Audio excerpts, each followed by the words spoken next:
खबर शामिल कंदासीं आवाज़ सिंध न्यूज़ चैनल मौजूब रतो देर खां खबर शामिल कंदासीं फारूक घांगरो मुँह सां पसंद जो पाणो करण बाद हाणे मुंहिंजी धीउ सां नाजायज़ तालुकात क़ाइमु करे वेठो आहे। फारूक घांगरो मथां औरत सफ़िया घांगरो जो इल्ज़ाम।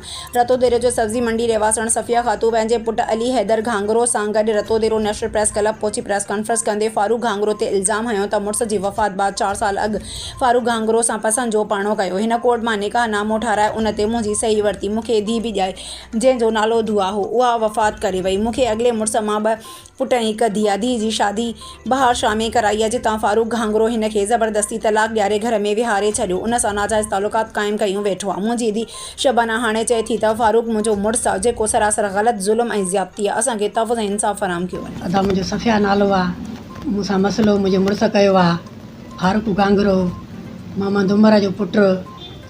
मुंहिंजी हुन सां शादी थियल आहे, 4 साल शादीअ खे थी विया आहिनि। मूंसां निकाह कयो अथईं। मुंहिंजो निकाह ज़ाहिर कॾहिं बि न कयो अथईं, त तस्लीम बि न कयो अथईं मूंखे ज़ाल, त मुंहिंजी हीअ ज़ाल आहे। हाणे वरी मुंहिंजे धीउ सां तालुकात रखियो अथईं।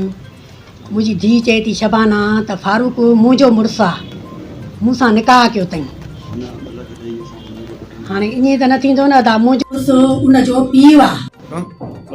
सर असांजो जो इहा माटेलो फारूक घांगरो, उमर घांगरो जो पुटु, शरीफ घांगरो भाउ अथसि वकील। उन जेको आहे घणा नाजाइज़ तालुकात रखिया आहिनि। हाणे असांजी भेण सां बि रखिया अथई। असल में उन जी मां धीउ थी 4 साल सां अॻु में शादी कई असांजी, असां अॻु में बि ईंदो तालुकात हुयसि। असां न चवंदा हुआसीं, सिर्फ़ु अमर जी ख़ुशीअ जे करे। हाणे 4 चकर मां पाण ॾिठो आहे हुनखे, साईं हुनजा ग़लति तालुकात आहिनि। घर में वञा थो पंहिंजे भाउ जे परे घर में, त उते ॾिसां थो त हे हुन सां गॾु माना आहे मौजूदु आहे। त इहो साईं सही न आहे। हिन रखी साम करे मुंहिंजे 2 लख भाउ खे ॾिनई। उहा चए पियो त मां खपाए ऐं तव्हांखे 2 लख खणंदमि। हाणे हे हुनखे खपाए बि नथो, उहा थी चए त मुंहिंजो मुड़ुसु आहे। असांखे को तलाक शादीनामो ॾेखारनि कोन था, बसि माना ईअं ई कमु हले थो। 4 महीना थी विया आहिनि सर, असां भॼी दुकान ते थकी पिया आहियूं। चऊं था बाबा हिनखे कॾहिं जान छॾाए, इहा आफ़त छो असांजे घर में रखी थी। चए थो त चई इहा ॿिए सां ॻाल्हाईंदी आहे, उहो चऊं सऊदीअ रहंदो आहे। पहिरें चकर मूंखे चयईं।